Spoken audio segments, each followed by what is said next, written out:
Le voyage du pape François au Caire, capitale égyptienne, les images de sa visite et le témoignage d'un frère franciscain local. Comment fait-on le signe de la croix en arabe ? Une famille italo-palestinienne de Bethléem a appris au pape François comment faire le signe de la croix en arabe à la veille de son voyage en Égypte. Les ministères sont différents, mais il n'y a qu'un seul Seigneur. Le message de Saint Paul a pris vie durant le séjour dédié aux religieux et aux laïcs consacrés. Ibrahim Banelian, un homme arménien de Jérusalem, a une passion particulière. Il collectionne des photos historiques de la ville sainte qu'il partage avec le monde entier. Une Palestinienne compositrice et musicienne, elle est l'une des fondatrices de l'Institut musical en Cisjordanie et la porte-parole pour les droits de l'homme.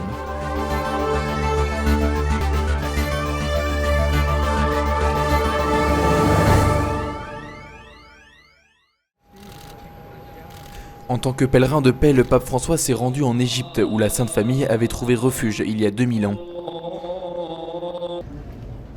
Terre des martyrs et des saints, mais récemment cible d'attentats, les victimes sont des chrétiens auxquels François a apporté consolation et encouragement. En direct de l'Égypte, le père Mamdou nous a parlé de cette mission apostolique du pape François. La presenza cristiana in Egitto è maggiormente copta.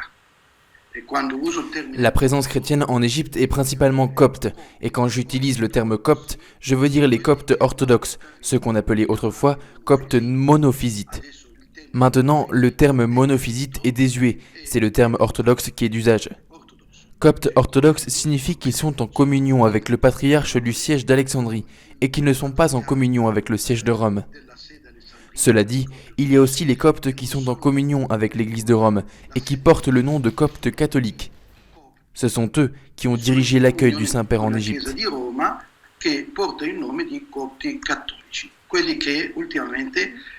Hanno presieduto l'accoglienza del Santo Padre venuto in visita in Egitto. Au programme du voyage, des réunions politiques comme celle avec le président Al-Sisi, mais aussi interreligieuses comme avec le grand imam d'Al-Azhar Ahmed Al-Tayeb, le patriarche copte orthodoxe Tawadros II, le patriarche copte catholique le patriarche Ibrahim et le patriarche de Constantinople Bartholomée Ier. Parmi les moments les plus intenses du voyage, la conférence internationale pour la paix, la signature de la déclaration commune entre le pape François et Tawadros II, et enfin la messe au stade de l'aéronautique militaire du Caire, qui a réuni plus de 25 000 personnes. Sicuramente la messa celebrata allo stadio dell'aeronautica egiziana è stato il momento più felice. C'est certainement la messe célébrée au stade de l'aéronautique égyptienne qui a été le plus beau moment, le plus dense, le plus attendu, le plus populaire, le plus rassembleur que le pays a connu au cours des 36 heures que le Saint-Père a passées en Égypte. Je dois dire qu'avec le Saint-Père, le stade est devenu une église à ciel ouvert. Représentez-vous que nous sommes un pays à majorité musulmane. Quand 2 ou 3 personnes se réunissent dans une maison pour prier ensemble au nord de l'Égypte, surtout d'ailleurs ceux qui se trouvent en Haute-Égypte, il arrive que quelqu'un les perturbe ou même en vienne à les chasser du quartier parce qu'ils ont prié le Christ dans leurs églises. Alors quand nous trouvons devant non pas 25 mais 25 000 personnes réunies dans un stade, il s'agit d'un miracle, un grand miracle. Quando 2 o 3 persone sono radunate in una casa per celebrare un momento di preghiera insieme in Alto Egitto, soprattutto in Alto Egitto, trovano qualcheduno a disturbarli e addirittura arrivano a essere cacciati dal quartiere perché hanno pregato al Cristo nella loro chiesa. Un voyage de haute importance non seulement pour l'Égypte, mais pour tout le Moyen-Orient. L'Egitto è la madre dell'universo.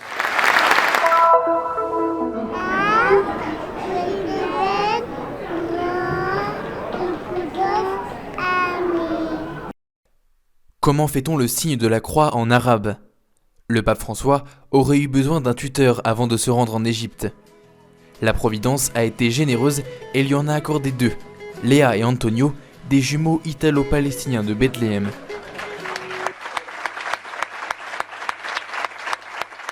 stata una grandissima emozione salutarlo personalmente con i bambini. Ce fut vraiment très émouvant de le saluer personnellement avec les enfants, Antonio et Léa. Et ce qu'il nous a dit était très intéressant. Être une présence pour travailler avec le diocèse dans les paroisses et être une présence d'évangile qui soit heureuse, joyeuse dans notre mission quotidienne. Appunto nella nostra missione quotidiana. À l'occasion du deuxième congrès international d'action catholique, la famille de Vincent a été choisie pour représenter la Terre Sainte, ainsi que Monseigneur Boulos Marcuzzo, vicaire du patriarcat latin pour Israël. Plus de 300 participants de 52 pays se sont rencontrés dans la salle du synode au Vatican le 27 mai, à la veille du voyage du Saint-Père en Égypte.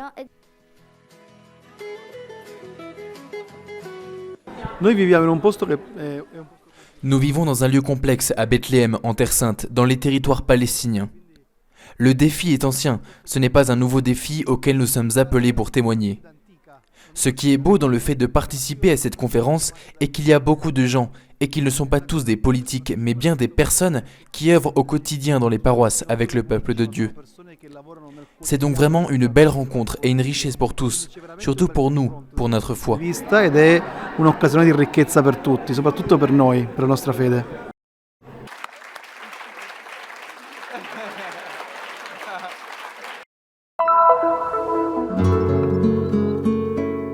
Les couleurs et les formes des habits des hommes et femmes consacrés sont différents en Terre Sainte.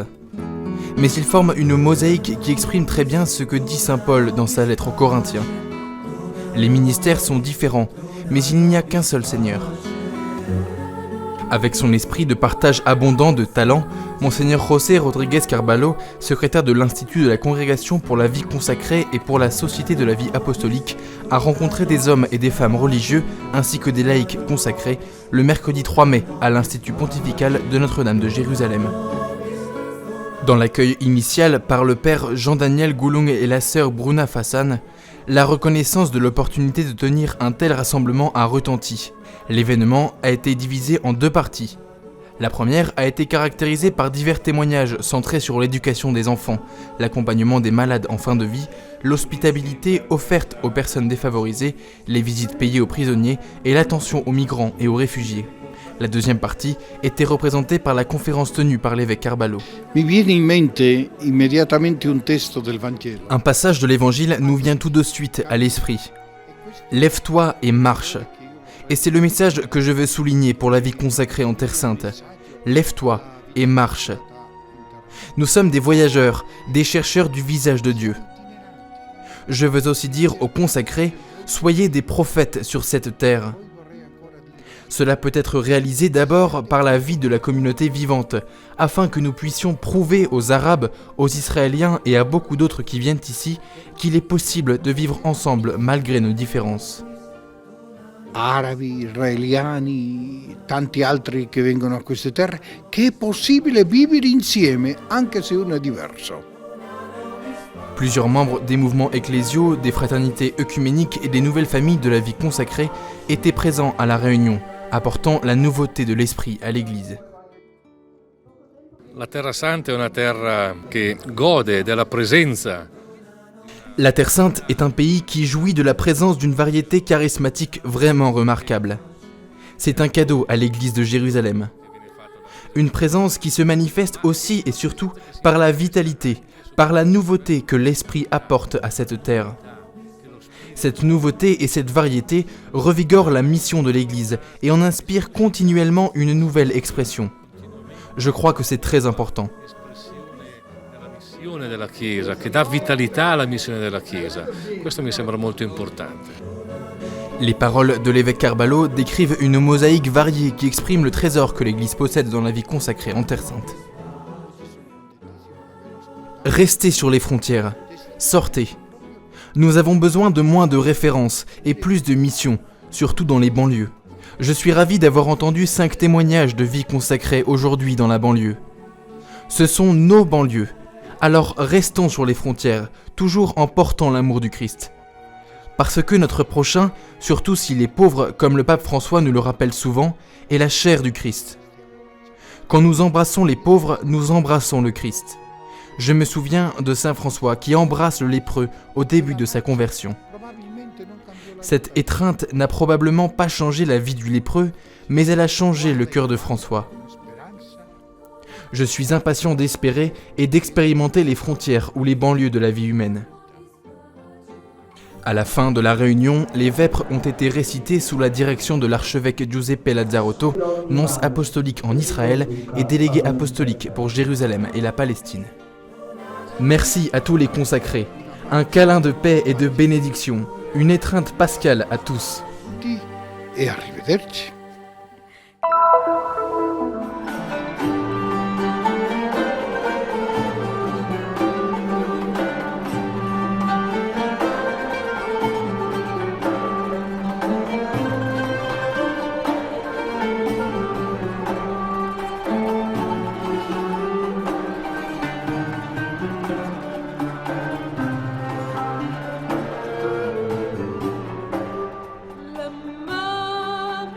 Ibrahim Banelian, arménien de la vieille ville de Jérusalem, collectionne depuis son enfance des photos retraçant l'histoire de la vieille ville à travers les siècles. Et c'est via sa page Facebook Apo Documentaries, à laquelle il consacre beaucoup de temps et d'énergie, qu'il partage les rares images desquelles il est en possession.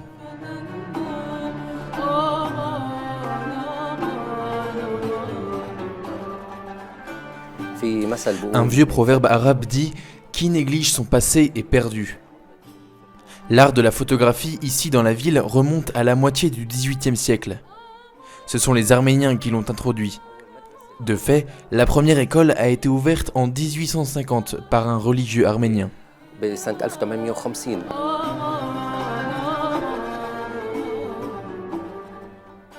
Grâce à sa passion, Banelian a réussi à trouver et cataloguer dans ses archives personnelles de rares photographies de la ville de Jérusalem. De l'excellence qu'il a souhaité partager avec tout le monde.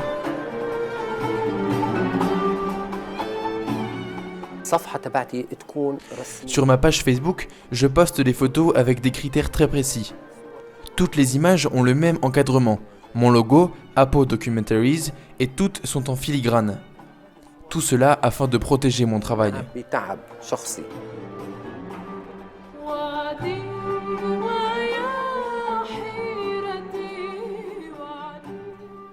Depuis le mandat britannique dans l'Empire ottoman jusqu'à la visite plus récente de Paul VI à Jérusalem, en passant par la vie quotidienne des habitants de la vieille ville, chaque image raconte un moment ou un événement particulier.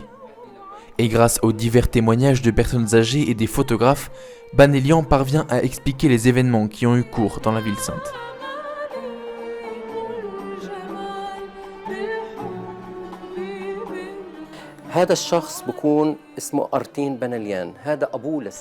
C'est Artin Banelian, le père de mon grand-père. J'ai trouvé cette photo de lui par hasard. Elle nous parle de la souffrance du peuple arménien après le génocide. Ici, au contraire, nous avons une photo d'un groupe de scouts en route vers la porte de Damas, à travers le souk, pour aller accueillir sa sainteté le pape Paul VI en 1964, lors de sa visite historique en Terre Sainte. كانت له أول زيارة تاريخية للأرض المقدسة.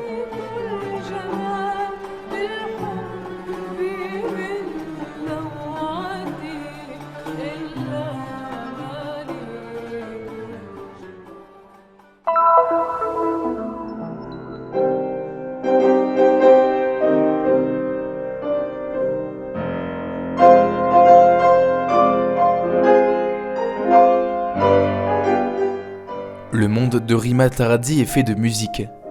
La pianiste et musicienne palestinienne de 85 ans est aussi une éducatrice passionnée et une porte-parole des droits humains.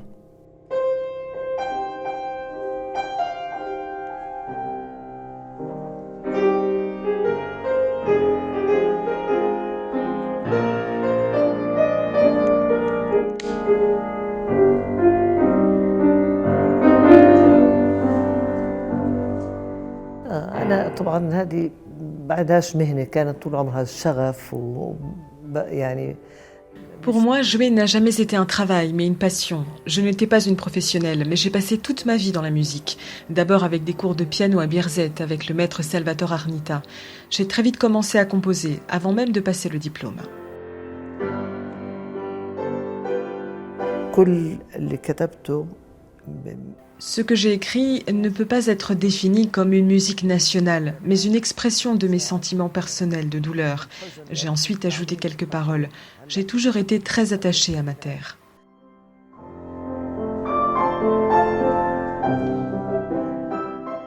Rima Tarazzi a composé des dizaines de morceaux et a mis en musique plusieurs œuvres des principaux poètes palestiniens comme Mahmoud Darwish, Sami Al-Qassim ou Fadwa Touwan.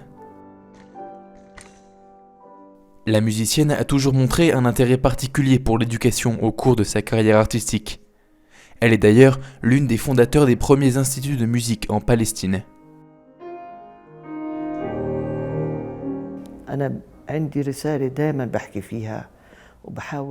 Le message que je veux toujours communiquer et que je cherche à diffuser dans la société, surtout dans le milieu scolaire, est que la musique est un instrument éducatif incomparable. Elle a une caractéristique importante car elle enseigne à travailler ensemble, à faire équipe.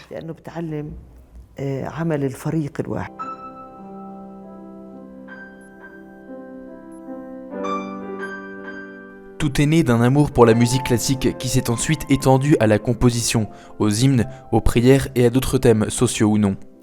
À travers son travail, Rima cherche à insuffler l'espérance à tous ceux qui l'écoutent.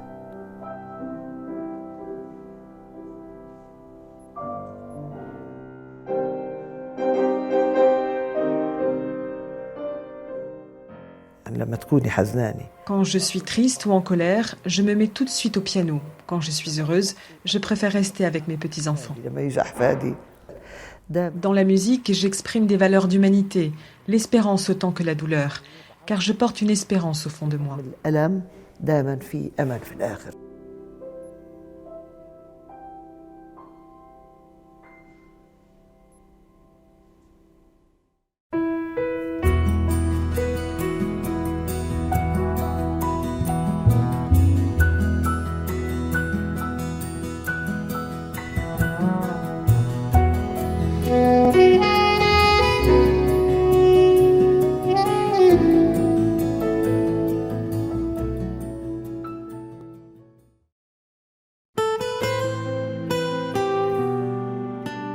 La mission du Christian Media Center est d'apporter au monde le message de la Terre Sainte, la terre du 5e évangile.